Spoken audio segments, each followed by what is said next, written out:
This is Delhi. Please stand by for our next broadcast. This is Akashvani. We now bring to you the recording of today's proceedings during the question hour in the Rajya Sabha. ये आकाशवाणी है। अभी आप आज राज्यसभा में प्रश्नकाल के दौरान हुई कार्यवाही की रिकॉर्डिंग सुनेंगे। माननीय सभासदों, माननीय सभापति जी। Question hour. Question number 31 Shri Rakesh Sinha. प्रश्न क्रमांक 31। क्या जनजातीय कार्य मंत्री ये बताने की कृपा करेंगे कि क्या ये सच है कि सामान्य रूप से कई असुरक्षित जनजातियां और विशेष रूप से मेघालय की जनजातियां अपने स्वयं के मनोवैज्ञानिक कारणों से न केवल अपनी सांस्कृतिक पहचान अपितु आर्थिक बहिष्कार से जुड़ी समस्या का भी सामना कर रही हैं? यदि हाँ तो उनकी पहचान और अस्तित्व की रक्षा के लिए क्या कदम उठाए गए हैं? इन जनजातियों की लगातार घटती जनसंख्या के क्या कारण हैं? और क्या इन जनजातियों में 0 से 12 वर्ष की आयु वर्ग के बच्चों की संख्या दर्शाने वाला कोई आंकड़ा उपलब्ध है? यदि हाँ तो तत्संबंधी ब्यौरा क्या है? ऑनरेबल मिनिस्टर अर्जुन मुंडा, जनजातीय कार्य मंत्री। सभा पटल पर रख दी गई। First supplementary Shri Rakesh Sinha. सभापति महोदय, वनरेबल ट्राइब जो विशेष रूप से कमजोर जनजातीय हैं, उनकी स्थिति 1947 से लगातार कमजोर होती गई है, लेकिन 2014 के बाद से माननीय प्रधानमंत्री नरेंद्र मोदी जी ने उस पर विशेष ध्यान दिया और जनजातीय जनमन योजना लागू की गई।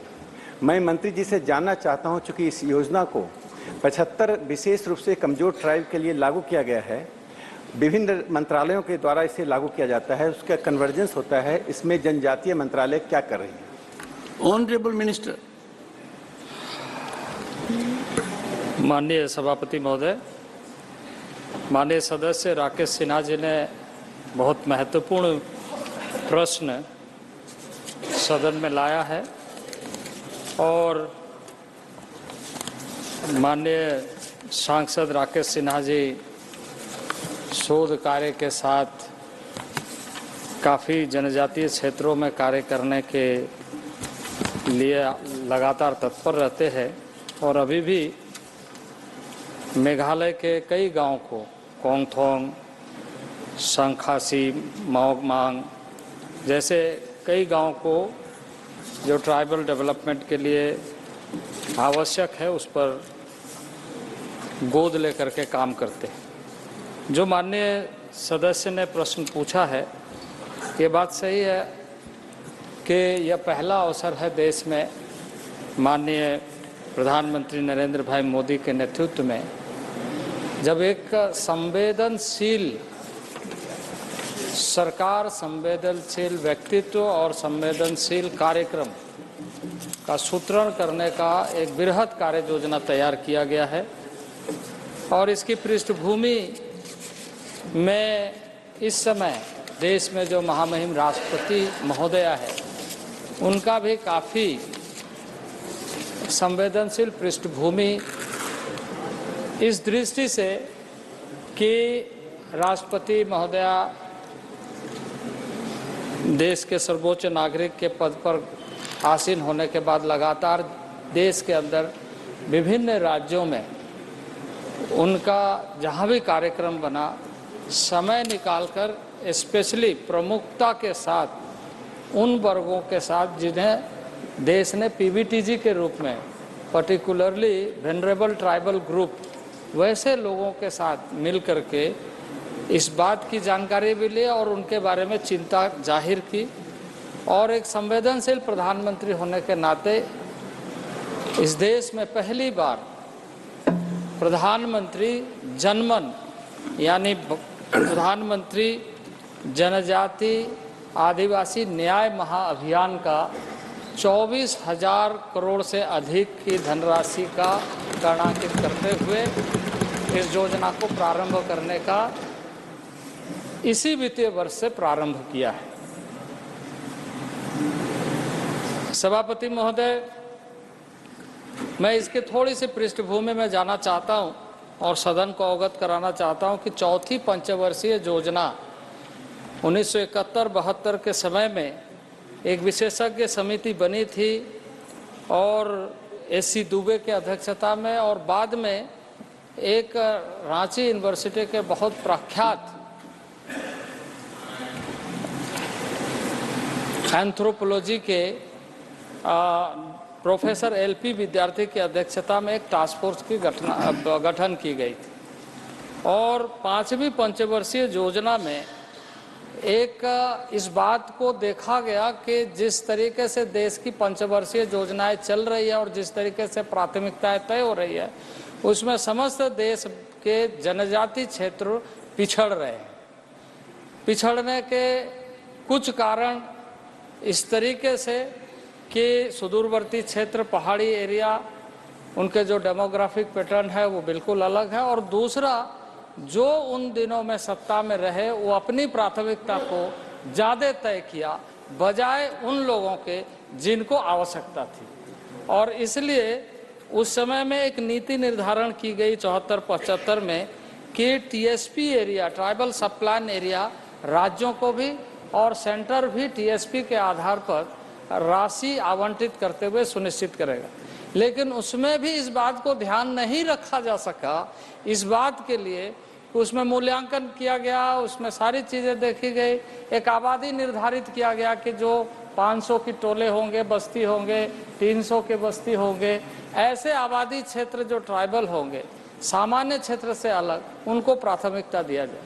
लेकिन मैं इस सदन में आपको बताना चाहता हूं कि जिन लोगों को आज लक्ष्य बनाकर जनमन योजना के तहत, पीएम जनमन योजना के तहत किया जा रहा है, उसमें वो 300-100 से भी कम, यानी जो पिछले 75 वर्ष में हमेशा पिछड़ते रहे, जिनकी आबादी 100 से कम है एक एक टोले में, पीबीटीजी टोले में, और वो अंडमान निकोबार से लेकर देश के विभिन्न राज्यों के 75 पीबीटीजी ग्रुप को इस योजना में सम्मिलित करते हुए यह सुनिश्चित किया गया है कि सामूहिक रूप से हमारे जो मंत्रालय है, 9 मंत्रालयों के माध्यम से उनके लिए जो मापदंड है उसको रिलैक्स करते हुए योजनाबद्ध तरीके से कि अमृत काल में हम वैसे गांव तक पहुंचे जहां आज़ादी के बाद कभी देश का कोई भी व्यवस्था पहुंच नहीं पाई थी।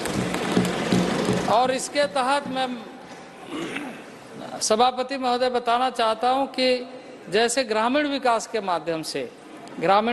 माध्यम से देश में पीएम आवास योजना चल रही है।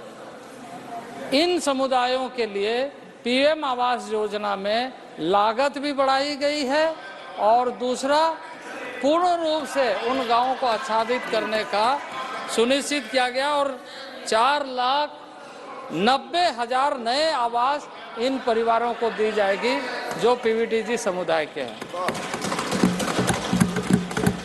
इसी तरीके से 1,000 मोबाइल हेल्थ वैन प्रारंभ किया जाएगा इन गांवों के लिए।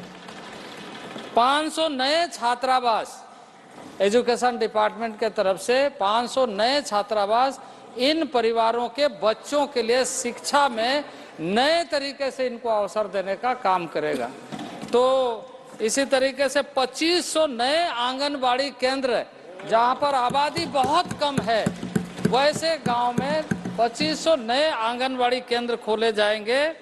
और इसके साथ साथ ही हमारे मंत्रालय के द्वारा बंधन केंद्र के माध्यम से रोजगार उन्मुखी कार्यक्रम के लिए 500 केंद्र खोले जाएंगे। स्पेशल तरीके से टेलीकॉम डिपार्टमेंट के माध्यम से 3000 गांव में नए टावर लगाए जाएंगे ताकि वो गांव जो इन सारे चीज़ों से अछूता रहे हैं वो सारी सुविधाएं उपलब्ध हो और सही तरीके से जो पीएम जनमन है, यानी पीएम जनजाति आदिवासी न्याय महाअभियान को अमृत काल में सफल किया जाए। Second supplementary Shri Rakesh Sinha. सभापति महोदय, मैं थोड़ा आश्चर्य में हूं कि ट्राइबल इशू पर विपक्ष क्यों नहीं सुनना चाहता। प्लीज मेरा दूसरा सप्लीमेंट्री है कि ये 75 जो कमजोर समुदाय हैं, जनजातीय समुदाय हैं, जिनका अस्तित्व तो लगभग मिट जाता यदि 2014 में मोदी सरकार नहीं बनती। कई सेंट्रल स्पॉन्सर्ड स्कीम चल रही हैं, वो राज्य सरकारों के साथ चल रही है। तो जनजातीय मंत्रालय किस प्रकार से राज्य सरकारों के साथ समन्वय करते हुए इन योजनाओं को लागू कर रही है? ऑनरेबल मिनिस्टर, ये योजना सेंट्रल स्पॉन्सर्ड तरीके से किया गया है और सभी राज्यों को इसमें सुनिश्चित किया गया है। मैं इस सदन में ये बताना चाहता हूं कि 2001 और 2011 के जो जनगणना के आंकड़े हैं, उसके अनुसार 11 में जो जनगणना के आंकड़े आए उसमें बहुत सारे पीबीटीजी समुदाय की जनसंख्या में कमी आई और इसलिए सभी मुख्यमंत्री को संवेदनशीलता के साथ इस बात का ध्यान रखने के लिए कि इन समुदायों में जो संख्या की गिरावट आई है उसकी शोध खोज करें। और TRI जो ट्राइबल रिसर्च इंस्टीट्यूट है उसको हमने स्पेशली इसका टास्क भी दिया अलग से कि इन सारे चीज़ों को शोध करके कुछ जगहों में यह देखा गया है कि पलायन हुई है और कुछ जगह में मृत्यु दर ज़्यादा है। आज मैं जिन योजनाओं का उल्लेख किया उन योजनाओं के पीछे यह उद्देश्य है कि यदि हम 1000 मोबाइल हेल्थ मोबाइल वैन प्रारंभ कर रहे हैं तो इसके पीछे यही है कि उनको हम सही तरीके से स्वास्थ्य की सुविधा दिलाएं और 100% आयुष्मान भारत का कार्ड उसका बने और उनको सारी सुविधाएं उपलब्ध हो। Shri Amar Patnaik, third supplementary. Thank you, Chairman, sir. Sir, through you, I would like to ask this question. What is the reason behind merging two major and vastly different central initiatives, the Development Action Plan for Scheduled Caste and the Scheduled Tribe component, into the Prime Minister's Social Inclusion Mission for Welfare of SCs and STs? I believe the National Commission for Scheduled Tribes has also taken some kind of an objection to this because they think that the problems of scheduled tribes and scheduled castes are completely different. Honorable Minister. माननीय सदस्य ने जो प्रश्न पूछा मैं ये स्पष्ट कर दूं कि इस तरह से कुछ नहीं, जो उनका सूचना है हो सकता है कि उसमें पूरी सूचना उनको प्राप्त नहीं हुई है। मैं स्पष्ट कर दूं कि ट्राइबल अफेयर्स का गठन ही इसलिए किया गया है कि सारे डेवलपमेंट प्लान को हम फोकस हुए में ट्राइबल एरिया एंड ट्राइबल के लिए बनाएं और वो स्पष्ट तरीके से जो STC कंपोनेंट होता है, शेड्यूल ट्राइब कंपोनेंट राशि का आवंटन होता है, वो इस देश के लिए 1,15,000 करोड़ रुपया की व्यवस्था विभिन्न योजनाओं के माध्यम से की गई है। Shri Saket Gokhale. Thank you very much, sir. Sir, because the question pertains to tribal communities that are vulnerable and especially in the state of Meghalaya, protection of vulnerable languages is also a big constituent of protecting tribal communities.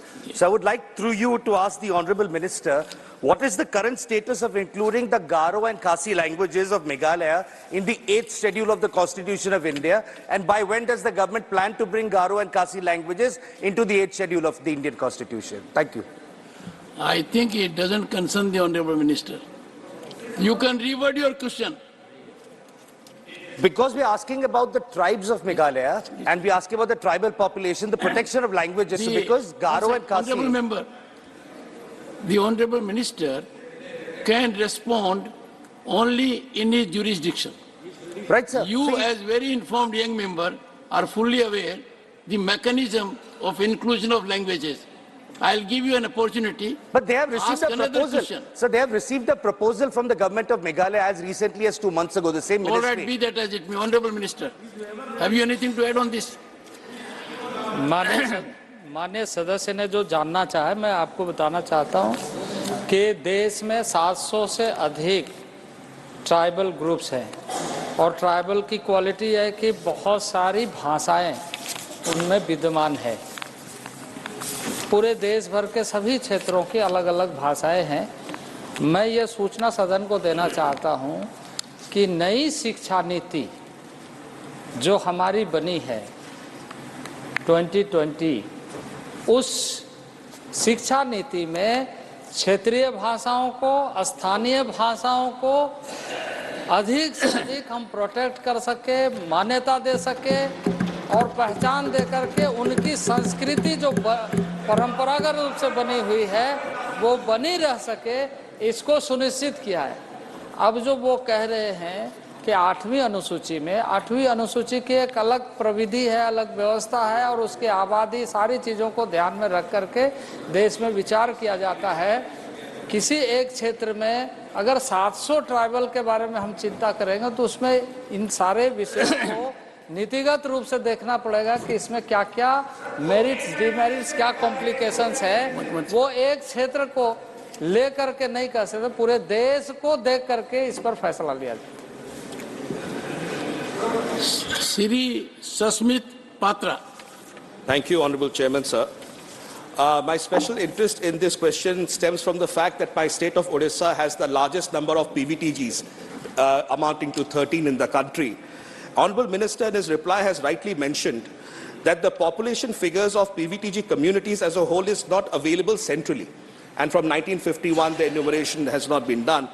But the PVTG definition itself says that the population reducing of specific tribal groups led to them becoming PVTGs. So therefore, my specific question would be, considering the sensitivity of enumeration for PVTGs to understand whether they are growing, they are decreasing, would the Honourable Minister consider taking a targeted census or enumeration for only the 75 PVTG groups so that we would be able to have a central database to find out whether they are increasing in numbers, they are decreasing, the patterns of migration, and thereby these programs would be helpful. Thank you. Question number 32. Honorable Minister. Honorable Minister. जो माननीय सदस्य जानना चाहे, मैं आपको बता दूं कि यह जो कार्यक्रम है, यह कार्यक्रम में पोर्टल बनाया गया जिसमें सारे इंफॉर्मेशन इनके उसमें डाले जाएंगे। माननीय सदस्य भी उसको देख सकते हैं। I read out question number 32 because Saket Gokhale had raised a good issue, but from the wrong minister. His jurisdiction is not there. I am sure he will find a way out to raise this issue comprehensively at a proper forum as per rules. Question number 32, Sri Raiga Krishnaiya. प्रश्न क्रमांक 32। क्या पंचायती राज मंत्री ये बताने की कृपा करेंगे कि क वित्तीय वर्ष 2019 से 2022 के लिए महिलाओं हेतु 50% आरक्षण वाले राज्यों में महिलाओं के लिए आरक्षित पंचायती राज सीटों में से राज्यवार कितनी प्रतिशत सीटें रिक्त हैं? ख साल 2019 से 2022 तक पीआरआई में निर्वाचित अन्य पिछड़े वर्ग की महिला प्रतिनिधियों की संख्या कितनी है? ग क्या कोविड के पश्चात पीआरआई में निर्वाचित होने वाली महिला प्रतिनिधियों की संख्या में गिरावट आई है? घ यदि हाँ तो तत्संबंधी राज्य ब्यौरा क्या है? और क्या सरकार ने पीआरआई में महिलाओं की भागीदारी में सुधार करने और सांकेतिक प्रतिनिधित्व के मुद्दे का समाधान करने हेतु 1/3 सीटों के आरक्षण के अतिरिक्त कोई कदम उठाए हैं? यदि हाँ तो तत्संबंधी क्या ब्यौरा है और यदि नहीं तो इसके क्या कारण है? Honorable Minister. कपिल मोरेश्वर पाटिल, पंचायती राज राज्य मंत्री। कपिल पर रख दिया। Supplementary number 1, Sri Raiga Krishnaiya. Respected Chairman, the Supreme Court of India has given a judgment that SC, ST, OBC reservation should not cross the 50%. By that, in response to this judgment, almost all states OBC reservation was decreased from 34 to 18 to 20%. But the central government has not taken any steps to increase the reservation as per the population of the OBC. The Andhra Pradesh and Telangana government also lowered the reservation from 34 to 22 on the basis of Supreme Court judgment. But Andhra Pradesh government has given on behalf of party an additional 20%. But in any other state in India not given increases the reservation on behalf of their parties. The only permanent answer to this matter. There is need to amend the constitution to provide population based reservation. Then the government of India, in the pretext of at the time of amendment of the 73-74 constitution, some states are not having OBC list, particularly Uttaranchal, Jharkhand and Chhattisgarh. But now all the states are having OBC list. So I request the government to amend the constitution and provide the OBC reservation on the basis of population in this in local body election. Honorable Minister. सभापति महोदय, संविधान का अनुच्छेद 243 घ के तहत आरक्षण दिया गया है। 1/3 से कम आरक्षण ना हो ऐसा प्रावधान इसमें है, लेकिन राज्य स्तर पर कई राज्यों ने 21 राज्य ऐसे हैं जिन्होंने निर्णय किया है कि उन्होंने 50% तक आरक्षण को बढ़ाया है। सम्मानीय सदस्य ने कहा है कि संविधान में संशोधन करके ओबीसी का आरक्षण बढ़ाने के बारे में उन्होंने बात किया है। फिलहाल ये मंत्रालय के माध्यम से इस तरह से कोई भी प्रस्ताव हमारे विचाराधीन नहीं है। Second supplementary. Honorable member.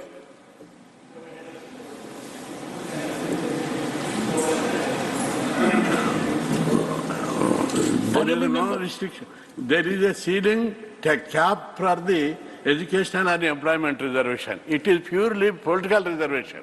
Why the government is not taking steps to population-based reservation in local body election? There is no department, there is no political reservation. You made your point, Honorable Minister. चुनाव में सभापति महोदय, महिलाओं को 50% का आरक्षण है और उसी के तहत ओबीसी को कितना आरक्षण हो, एससी एसटी को कितना आरक्षण हो, इसी में उसका प्रावधान है। फिलहाल अभी सम्मानीय सदस्य जी ने कहा, मैंने पहले भी कहा, ऐसा कोई भी सरकार के विचाराधीन प्रस्ताव नहीं है। Third supplementary, Mr. P. Wilson. Sir, so far as OBC reservations in local bodies are concerned, the Supreme Court says unless you have an empirical data, you can't give reservation. Sir, is it not against Constitution? What is that you have taken steps to see that the Constitution is amended and the reservations to OBC in local bodies is given without any hassle or without such a requirement? And number two, sir, why don't you amend Article 15 and 16 of the Constitution and provide reservations for the other backward class in accordance with their populations? Thank you, Chairman, sir. Honorable Minister. सम्मानीय सभापति महोदय, OBC का आरक्षण बढ़ाने का प्रावधान करने की जिम्मेदारी राज्य सरकारों की है। राज्य सरकार अपने स्तर पर ओबीसी का आरक्षण कितना रखता है, ये केंद्र सरकार से कोई संबंधित नहीं है। 243 घ के तहत जो प्रावधान आरक्षण का संविधान में प्रस्तावित है, उसी के तहत केंद्र सरकार निर्णय करती है। जैसे महाराष्ट्र में अभी जो इश्यू हुआ, कहीं लोकल बॉडीज के चुनाव अभी तक हुए नहीं ओबीसी के आरक्षण के कारण, क्योंकि सुप्रीम कोर्ट ने कहा कि जब तक इंपिरिकल डाटा नहीं मिलता तब तक हम 50% के ऊपर आरक्षण देने में सम्मति नहीं दे सकती। इसलिए वहाँ पे भी चुनाव हुआ नहीं। ये निश्चित तौर पर इस सब्जेक्ट में राज्य सरकार अपने स्तर पर निर्णय करे। Sri,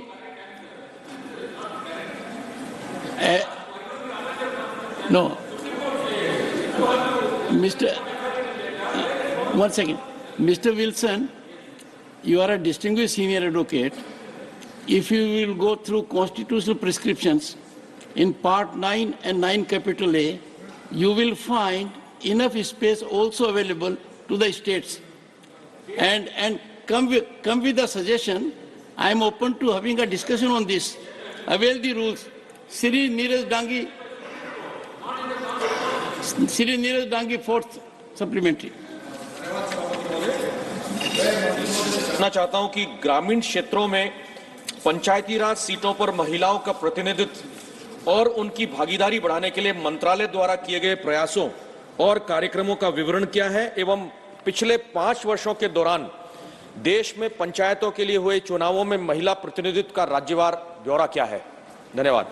माननीय मंत्री जी।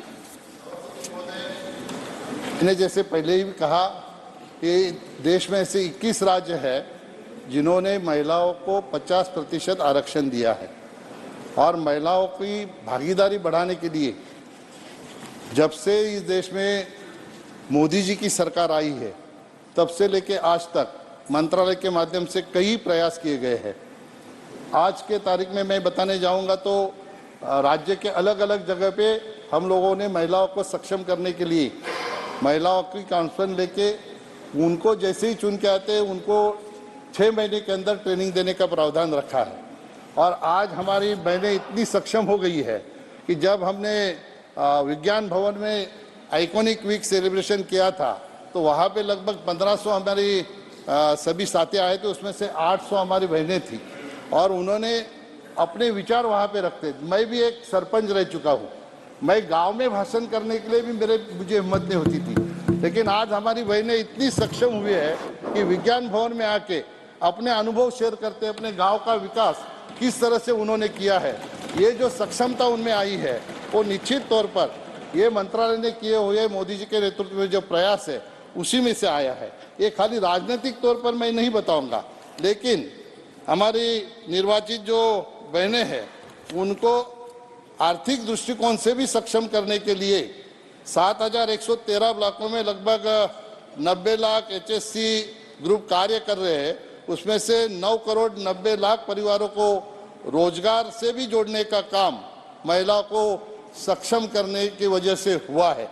इसी तरह से आज़ादी के अमृत महोत्सव 2 का महिला सरपंचों का जो योगदान है निश्चित तौर पर बहुत बड़ा योगदान है। 17 अप्रैल 2023 को जब सम्माननीय हमारे महामहिम राष्ट्रपति जी, वो भी एक महिला है, उनके हाथों से जब विज्ञान भवन में महिला सरपंचों को पुरस्कार दिया गया, सभी सरपंचों को पुरस्कार दिया गया, वो 42 लोगों को पुरस्कार दिया गया, उसमें से 18 हमारी महिला सरपंच थी। ये हमारे लिए बहुत ही गौरवशाली बात है। और इसी तरह से महिलाओं को सक्षम करने के लिए मंत्रालय अलग अलग तरीके से अलग अलग राज्यों में अलग अलग सब्जेक्ट पे जैसे सस्टेनेबल डेवलपमेंट गोल है वो अचीव करने के लिए, उनको सक्षम करने के लिए मंत्रालय का प्रयास चालू है। 5th supplementary Vandana Chauhan. Sir, my original question was regarding training, but my colleague has already asked it. But I will ask another question, sir. We talk a lot about people's participation at local self-governments, and especially at the Gram Sabhas, it is expected that a women's Gram Sabha should specially be organized. It is seen that at several places it doesn't happen. So what is the efforts that the government is taking to make sure that women, not just elected representatives, but women as an entity are actually made to participate in the governance process, and whether the self-help groups are being considered for this? Thank you, sir. Honorable Minister. सभापति महोदय, सम्माननीय सदस्य ने अच्छा सवाल पूछा है। महिलाओं की जनभागीदारी इतनी बढ़ गई इसमें कि अभी कई राज्यों ने तो कानून बनाए हैं, कई वहाँ पे जाके उनके फैमिली के लोग उनमें इंटरेस्ट लेके हस्तक्षेप करते थे, लेकिन हमारी बहनें अभी इतनी सक्षम हो गई कि मुझे लगता है, मैं जिम्मेदारी से कहता हूँ, आने वाले दिनों में उनको ट्रेनिंग देने की भी आवश्यकता नहीं पड़ेगी। हमारे मंत्री जी के नेतृत्व में अभी हम लोगों ने अनिवार्य कर दिया है कि साल में 6 ग्राम सभा हो और इसमें से स्पेशल एक महिलाओं की ग्राम सभा हो, महिलाओं को सक्षम करने के लिए और महिलाओं की उसमें जनभागीदारी बढ़े, इसलिए मंत्रालय ये कदम उठाया। माननीय मंत्री जी तो सरपंच रह चुके हैं, बड़ा बदलाव आया है। जब शुरुआत हुई थी तो कमेटी में पूछते थे आप कौन हैं, तो व्यक्ति कहता था मैं सरपंच पति हूँ, मैं प्रधान पति हूँ, मैं जिला प्रमुख पति हूँ। That thing is now over. Question number 33, Dr. K. Lakshman. प्रश्न क्रमांक 33, क्या शिक्षा मंत्री ये बताने की कृपा करेंगे कि क्या सरकार का देश में विदेशी विश्वविद्यालयों के परिसर खोलने का कोई प्रस्ताव है? यदि हाँ तो तत्संबंधी ब्यौरा क्या है, और यदि नहीं तो इसके क्या कारण है? Honourable minister. धर्मेंद्र प्रधान, शिक्षा मंत्री। पटल पे रखा गया है। Supplementary 1, Dr. K. Lakshman. Sir, thank you, sir. At the outset, I would like to welcome the decision of the government for internationalization of education as per NEP 2020. Because many of our students opt to go overseas to seek high-quality education. We know the financial burden of parents, and later students never turn up, which causes huge loss to Indian economy and also the brain drain. But sir, what will be the challenges with the setting up foreign universities? Because some feel it will harm the Indian education system and also result in commercialization of the education. What are the preventive steps taken by the government to protect free structure, to be reasonable and transparent, and also the admission process, sir? Honorable Minister. Chairman, sir, in the National Education Policy 2020, the expert group has recommended, rightly recognized by Honorable Member, we have to internationalize our education system. More foreign students should come to India. More Indian students should get exposure in the global institution. Today, our students are compelled to go outside. Lot of foreign students are also coming to India. To accelerate that, to make it manifold, the NEP has recommended for internationalization. Now, not only foreign institutions will come to India, already 2 of them has opened their, started process to open their campus in Gujarat, gift city of Gujarat. In last budget speech, Honorable Finance Minister has invited global institutions, 2 of them are turned up. Recently, University Grant Commission in last November, the last month only, come out with a new sets of regulation to invite more foreign institutions. Now portal is open, lot more quality institutions are now getting registered in that portal. The member has raised 2 pertinent issues. How to maintain the quality of education? What about the fee structure? These 2 things are envisioned in the new regulation. Today, billions of dollars we have to spend on our students, those who are going to out of country. Now, more students, what we envision, they all will be the global standard. They will tie up with some local university also. Beyond inviting foreign university, dual degree, twinning of courses, from both the sides, we have invited institutions, and UGC will have a committee to scrutinize the application, to look into the minimum regulatory mechanism, because we have to give autonomy to institution. Gradually there is a consensus among the academia and the policy maker of our country, whether from any states, we have to give autonomy to academia, to institution. More institutions of global standards should come up, and Government of India is in the right direction to inviting, and I will happy to inform this August House Chairman sir through you. 2 of our IITs are going to open their campuses in the overseas. One campus will be opened at Abu Dhabi by IIT Delhi, and one campus of IIT Chennai will be opened at Zanzibar, looking into the need of the African countries. This is not only going to be one way, now internationalization mechanism will have 2-way mechanism. Second supplementary, Dr. K. Lakshman. Sir, thank you, sir. Sir, whether there is any proposal by the government to encourage, to collaborate and partner with these existing Indian institutions, which will not only help to mitigate competition, ensure that the benefits of foreign universities are shared with the Indian institutions and also Indian students. Honorable Minister. Chairman, sir, this is an old practice, old tradition of our Indian institution.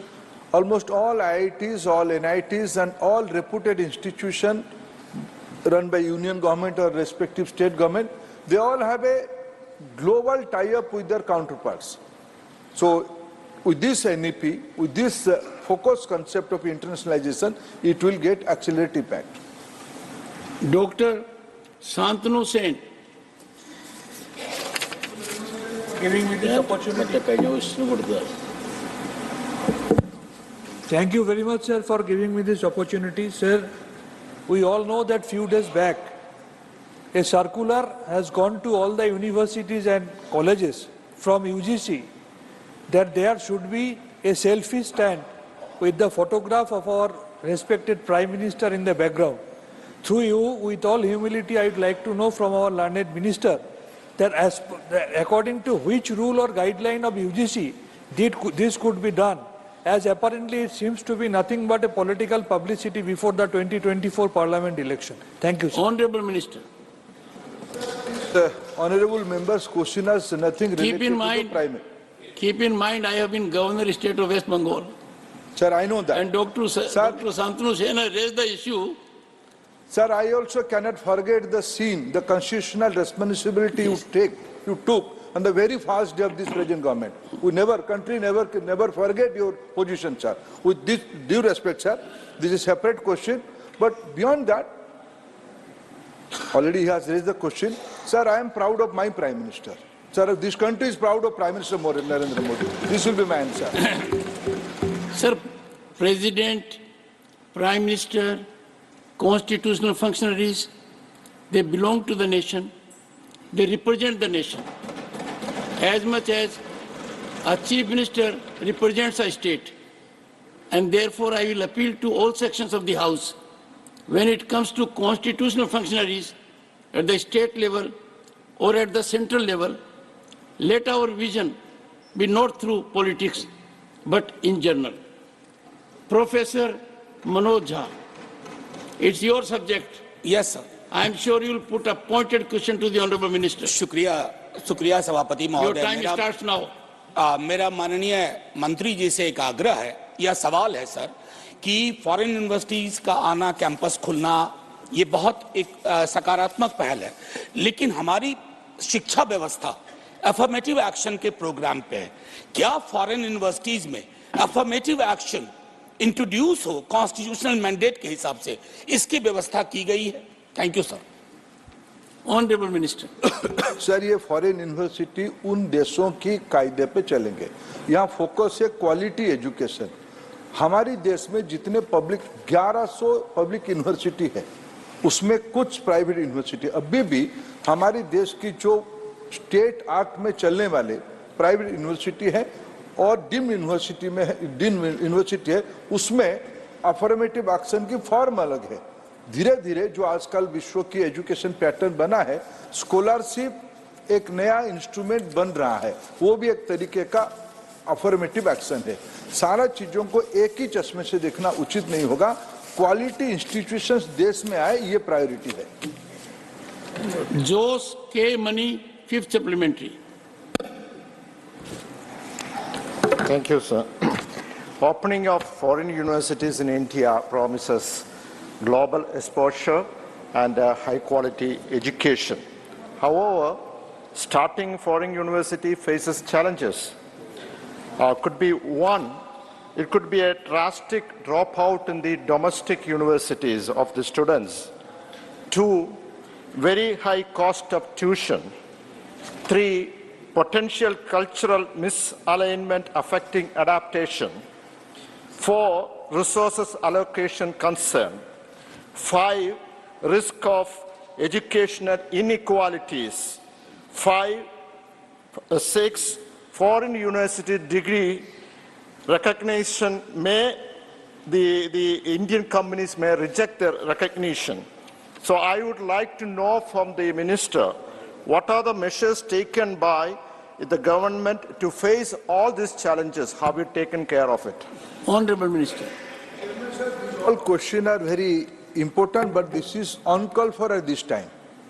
We have to face the global challenge.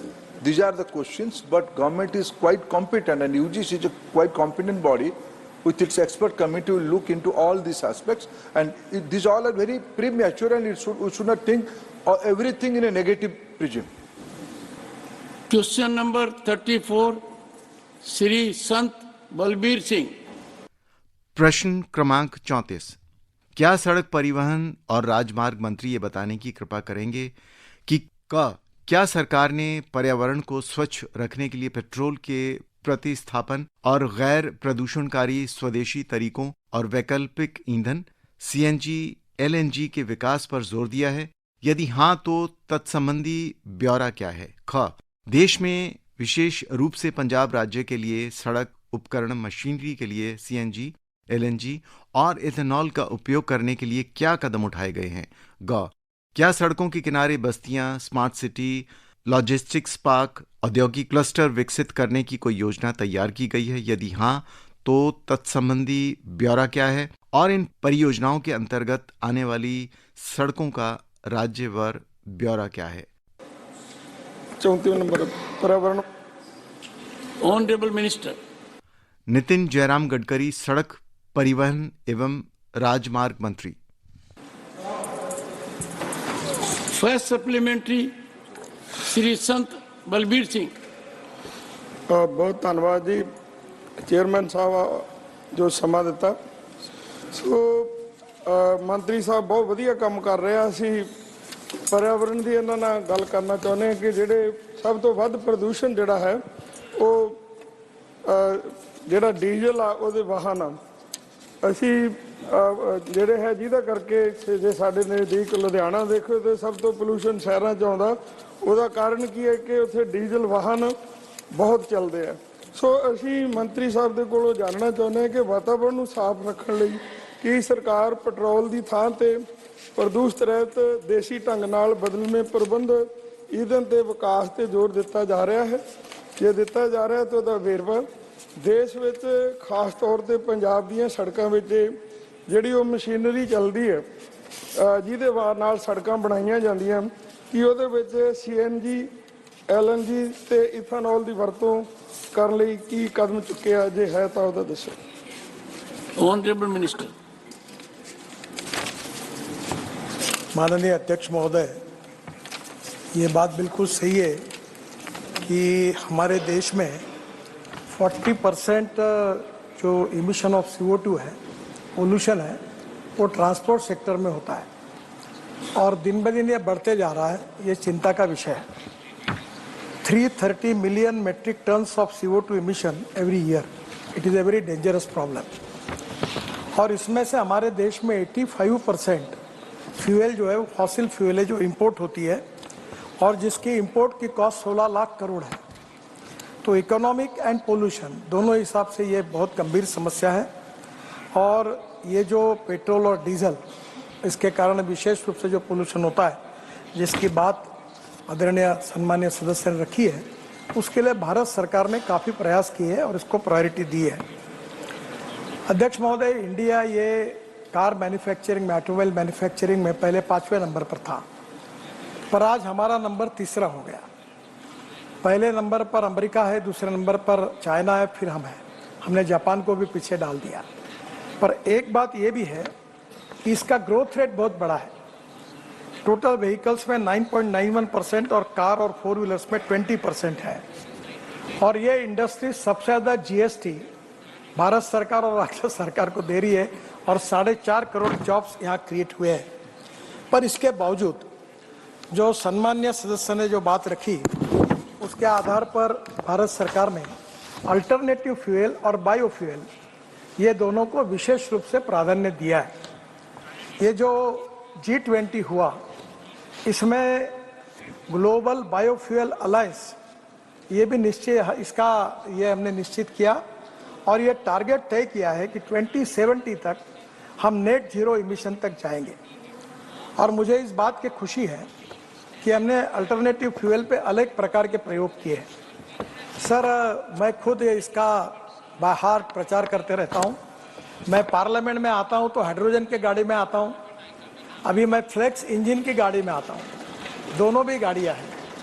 Flex engine का मतलब ये है कि हमारे यहाँ जो चावल है, ब्रोकन राइस और परली बायोमास और शुगर केन जूस और मोलाइसेस, इसमें इथेनॉल बनता है और 100% इथेनॉल पर ये इनोवा गाड़ी जो है टोयोटा की जो चलती है, अभी बाकी भी कंपनी इसके लिए लॉन्च कर रही है, जो 100% इथेनॉल पर चलेगी। इथेनॉल का रेट है 60 रुपये लीटर, पेट्रोल का रेट है 120 रुपये लीटर। फिर ये जो इथेनॉल की गाड़ी है 60% बिजली तैयार करती है, तो वो भी पोल्यूशन कम होता है। तो ये पहले फ्लेक्स इंजन को हमने फैसिलिटी प्रोत्साहन दिया। ऑटोमोबाइल मैन्युफैक्चरर तो फ्लेक्स इंजन ला रहे हैं, पर बजाज, टीवीएस और हीरो ने अपनी स्कूटर और मोटरसाइकिल भी लाई है। अब जल्दी ही पेट्रोलियम मंत्री जी के साथ इथेनॉल के पंप की हम शुरुआत कर रहे हैं, जिसके कारण बड़े प्रमाण पर यह प्रॉब्लम कम होने में मदद मिलेगी। दूसरी महत्वपूर्ण बात है कि food grains, all type of excess food grain और एक्सेस शुगर, तो किसानों की स्थिति सुधर जाएगी। Diversification of agriculture towards energy and power sector, और इस साल ये जो गन्ना किसानों को जो भाव मिले हैं, इसका कारण इथेनॉल की इंडस्ट्री है और इथेनॉल को हम बढ़ावा दे रहे हैं। डीजल जनरेटर हमारे देश में 6 लाख है मोबाइल टावर, और उसके ऊपर जो डीजल जनरेटर्स है वो 8,000, साधारणतः 8,000 लीटर्स ऑफ डीजल, 8,000, ये जो 6 लाख मोबाइल टावर है ये 250 करोड़, एक को 8,000 लीटर लगता है, 250 करोड़ लीटर डीजल केवल ये जनरेटर आज यूज कर रहे हैं।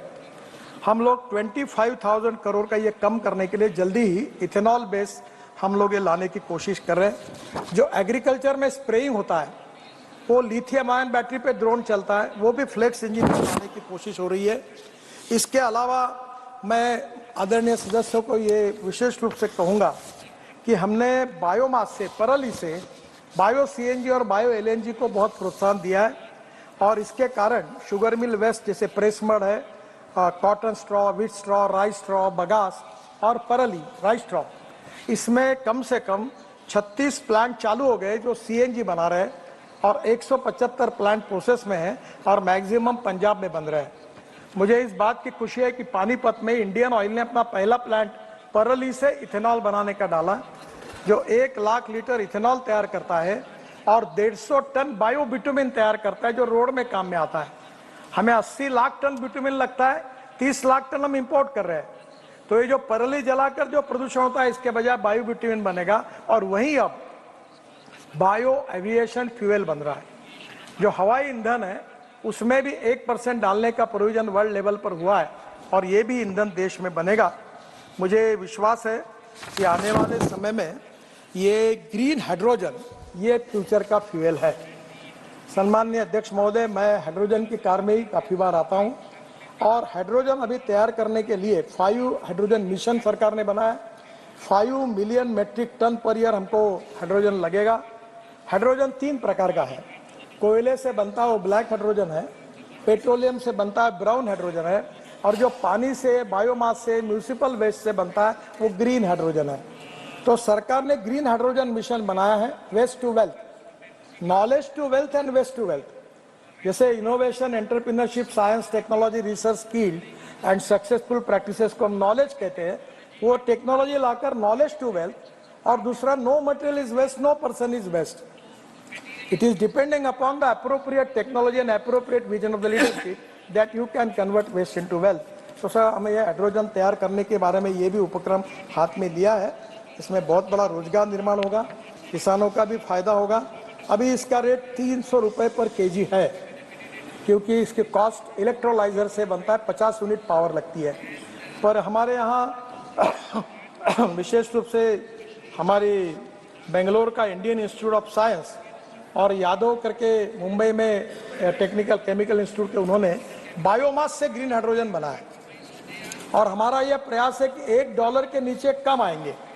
तो $1 के नीचे अगर कम आएंगे और एग्रीकल्चर बायोमास का उपयोग होगा तो किसान समृद्ध संपन्न होगा, और हम ऊर्जा को आयात करने वाले नहीं, ऊर्जा को निर्यात करने वाला देश बने, यही हमारे प्रधानमंत्री जी के नेतृत्व में हमारी महत्वाकांक्षा है। और इसीलिए ये जो विशेष रूप से ये जो ग्लोबल अलायंस हुए G20 में, इसके लिए प्रयास कर रहे हैं। एक जो बात उन्होंने कही कंस्ट्रक्शन इक्विपमेंट की, वो भी बहुत पोल्यूशन करता है। 2 दिन पहले मैंने JCB हाइड्रोजन पर चलने वाला JCB लॉन्च किया है और जल्दी ही आप कंस्ट्रक्शन ट्रक में, बसेस में हाइड्रोजन आएगा। इसमें इलेक्ट्रिक का तो अल्टरनेटिव फ्यूल में इलेक्ट्रिक पॉपुलर हो गया, electric scooter, electric car, electric buses अब कॉमन हो गई और धीरे धीरे अल्टरनेटिव फ्यूल और बायो फ्यूल का उपयोग करके और वेस्ट से ये एनर्जी तैयार करके और किसानों का भी आर्थिक स्थिति सुधारे और प्रदूषण को कम करे, ऐसी कोशिश सरकार की ओर से हो रही है। सेकंड सप्लीमेंट्री श्री संत बलबीर सिंह। बहुत धन्यवाद मंत्री साहब। एक असी पूछना चाहते हैं कि सड़क किनारे townships, smart city, logistic park, उद्योग क्लस्टर बनाने की कोई योजना तैयार की गई है? जे हाँ तो इसके विरवे दिते जान। किहड़ियां सड़कां इन्हां प्रोजेक्टां अधीन आउंदियां ते राजवार उन्हां दे विरवे दिते जान। Thank you. माननीय मंत्री जी। सम्माननीय अध्यक्ष महोदय, टोटल देश में हम 35 multi modal logistic park MMLP बना रहे हैं। इसमें जोगीघोपा जो आसाम में, उसमें MMLP जो है वो मल्टी मॉडल है, यानी रोड भी है, हवाई जहाज एयरपोर्ट भी है, जलमार्ग भी है और उसके साथ रेलवे भी है। तो पंजाब में भी जो आदरणीय सदस्य जहाँ से आते हैं, नॉर्थ पंजाब में अमृतसर और जालंधर, गुरदासपुर, इसमें प्री फिजिबिलिटी स्टडी कंप्लीट हुई है जिसका हम विचार कर रहे हैं। साउथ पंजाब में लुधियाना, संगरूर और पटियाला, यहाँ लैंड के लिए हम स्टेट गवर्नमेंट से बात कर रहे हैं। बठिंडा में भी हम लोग कर रहे हैं और आपको पता होगा कि बठिंडा से हमने डायरेक्ट जामनगर रिफाइनरी के लिए करीब 28,000 करोड़ रुपए खर्चा करके एक बहुत बड़ा एक्सप्रेस हाईवे बनाया है। उसके आजू बाजू भी हम इस प्रकार की बातें सोच रहे हैं। विशेष रूप से 670 रोड साइड एम्यूनिटीज़ बना रहे हैं। उसमें से ये जो रिवे साइड एम्यूनिटीज़ है, इसमें पंजाब में 40 है और 40 में से जो विशेष रूप से मुझे खुशी है कि अवार्ड जो हुआ है पंजाब में 7 का हुआ है, 33 अंडर बिडिंग है और ऐसे देश में टोटल 640 रोड साइड एम्यूनिटीज़ होगी और वहाँ वहीं का फूड, वहाँ के हैंडलूम, हैंडीक्राफ्ट, इसको भी प्रोत्साहन करेंगे। Petrol, diesel, gas, CNG, LNG, ethanol के पंप भी होंगे, इलेक्ट्रिक चार्जिंग भी होगा और वहीं के विशेष रूप से वहाँ लोग रुक सकते हैं, इसे एंटरटेनमेंट की भी व्यवस्था होगी और ये इस प्रकार की दोनों योजनाओं का क्रियान्वयन करने की कोशिश हो रही है। श्रीमती रंजीत रंजन। धन्यवाद सभापति जी। मैं आपके माध्यम से पूछना चाहती हूँ कि हम प्रदूषण को कम करने की बात कर रहे हैं, तो क्या ये सही है कि वाहन प्रदूषण को कम करने के लिए हम लोग इलेक्ट्रिक वाहन को भी प्रोत्साहित कर रहे हैं? तो क्या ये सही है, रिसर्च आई है कि जो इलेक्ट्रिक वाहन है, जो बैटरी है, जिस प्रोसेस से बनती है उसमें बनाने वालों को भी उनकी सेहत को और ज़्यादा खतरा है और जब बैटरी की लाइफ ख़त्म होती है तो उसको डंप करने का जो प्रावधान होगा या प्रावधान है, उससे हमारी धरती और भी जहरीली होगी, फर्टाइल लैंड को नुकसान होगा। तो क्या प्रदूषण को कम करने के लिए इलेक्ट्रिक वाहन को प्रोत्साहित करना ये डीजल और पेट्रोल से बेहतर है या उससे भी ज़्यादा खतरनाक है? जो रिसर्च है वो ये कहती है कि उससे भी ज़्यादा खतरनाक है। Thank you. Honourable minister. आदरणीय अध्यक्ष महोदय, हमारे देश में 16 लाख करोड़ का फॉसिल फ्यूल का इंपोर्ट होता है। उसका प्रदूषण कितने बड़े प्रमाण पर है ये दिल्ली वालों को समझाने की आवश्यकता नहीं है। जहाँ तक लिथियम आयन बैटरी है, उसमें बैटरी में 4 केमिस्ट्री है। एक एल्यूमिनियम, एक लिथियम के साथ zinc, aluminium, steel, ion battery, इसकी भी केमिस्ट्री पे काम हो रहा है। एक एल्यूमिनियम एयर टेक्नोलॉजी पर भी काम हो रहा है। दूसरी अध्यक्ष महोदय, इम्पॉर्टेंट चीज़ ये है कि जहाँ पेट्रोल के लिए और डीजल के लिए हम 100 रुपये, 110, 120 रुपये लगाते हैं, वही इलेक्ट्रिक में हमको 10 रुपये लगते हैं। हम हमारे टिकट रेट कम कर सकेंगे।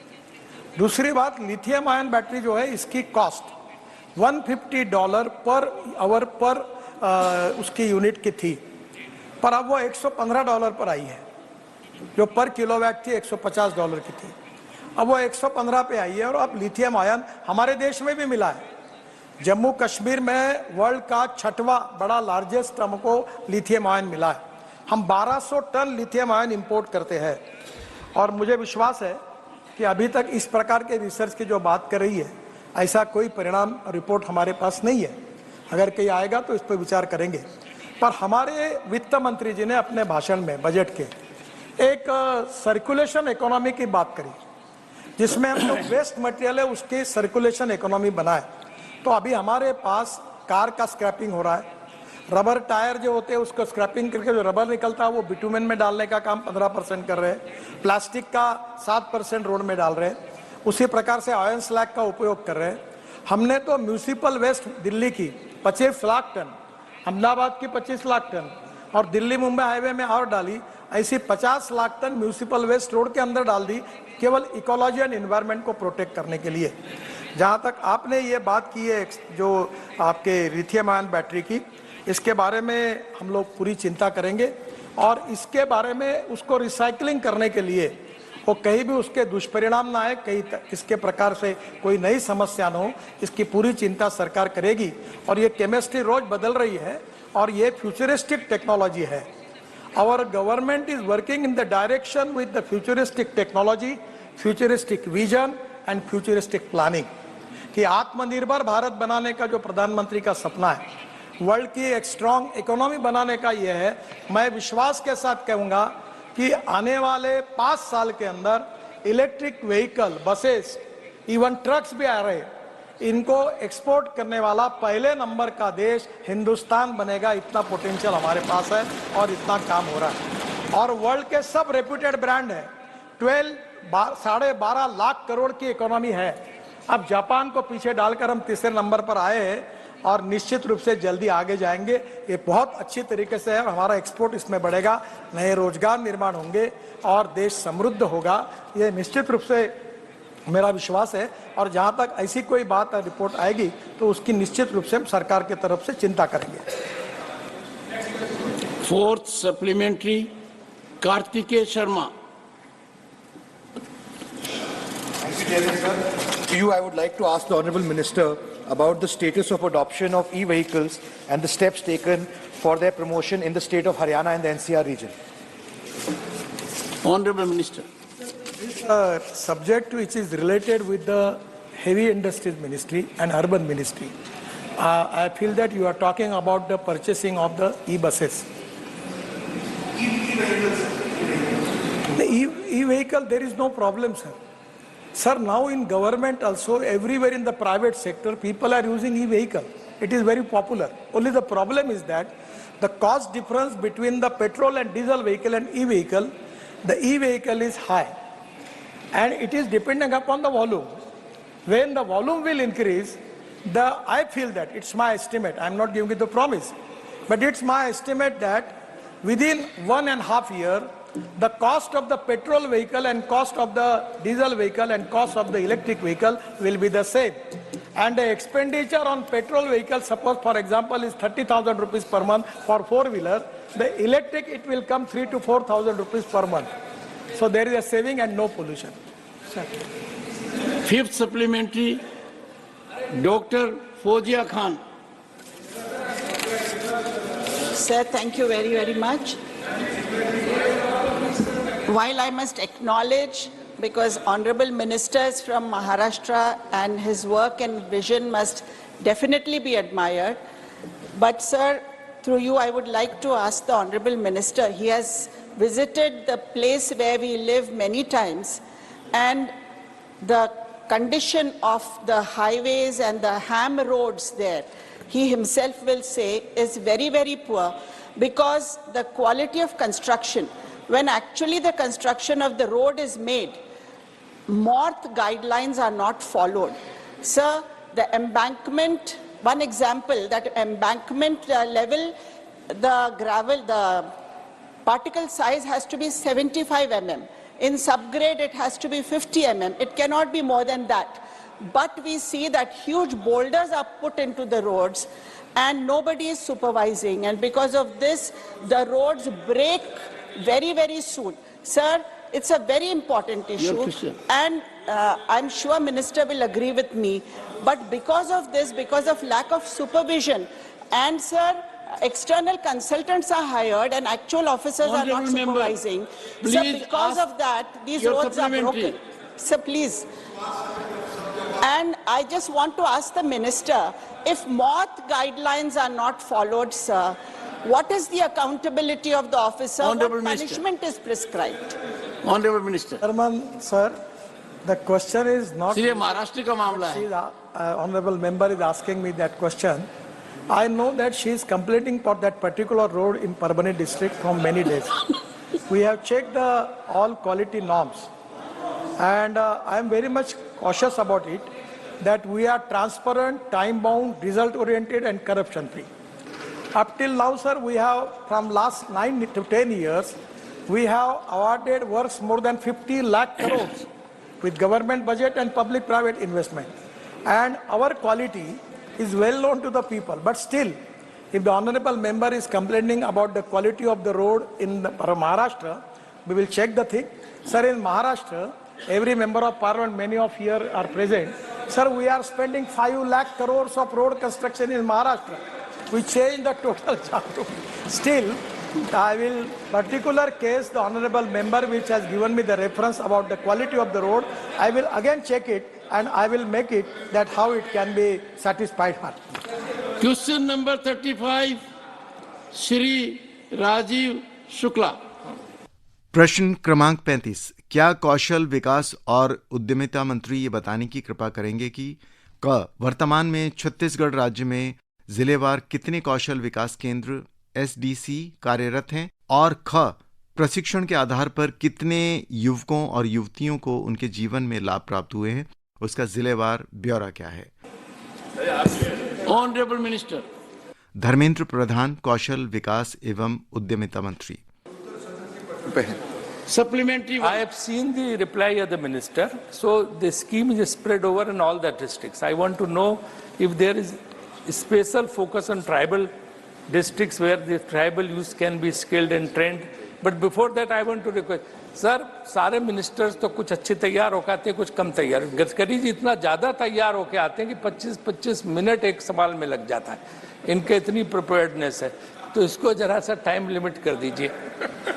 I can tell you, Rajiv ji, while everyone will agree about Honorable Gadkari ji, but performance of Dharmendra Pradhan ji today has been amazing. I thought you will compliment him. He has been very forthright, very exhaustive. Honorable Minister. Chairman साहब, आदरणीय राजीव शुक्ला जी ने जो प्रश्न पूछा, वनवासी आदिवासी युवाओं के बारे में क्या करना, अभी मेरे ख्याल से मेरे सीनियर कॉलीग अर्जुन मुंडा जी ने जो प्रधानमंत्री जनमन कार्यक्रम के अंदर जो एक प्रमुख कंपोनेंट है स्किल डेवलपमेंट के लिए, उसके बारे में उल्लेख किया है. भारत सरकार की ग्रामीण विकास विभाग, पंचायती राज विभाग, एग्रीकल्चर विभाग, स्किल डिपार्टमेंट और सभी राज्य सरकारें अपने फोकस तरीके से देश की ग्रामीण युवाओं की स्किल कैपेसिटी बढ़े उसकी योजना कर रहे हैं. इसकी एक विवरण मैंने रखा है. Second supplementary. उनके साथ गवर्नमेंट कोलैबोरेशन कर रही है, जैसे ब्लिंकेट, अपना, क्वेस्ट.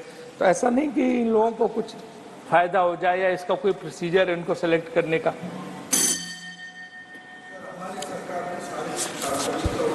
बाकी मेरे मित्र राजीव शुक्ला जी की दृष्टि में जो से देखे वो हमारे वहां तो सारे पारदर्शी.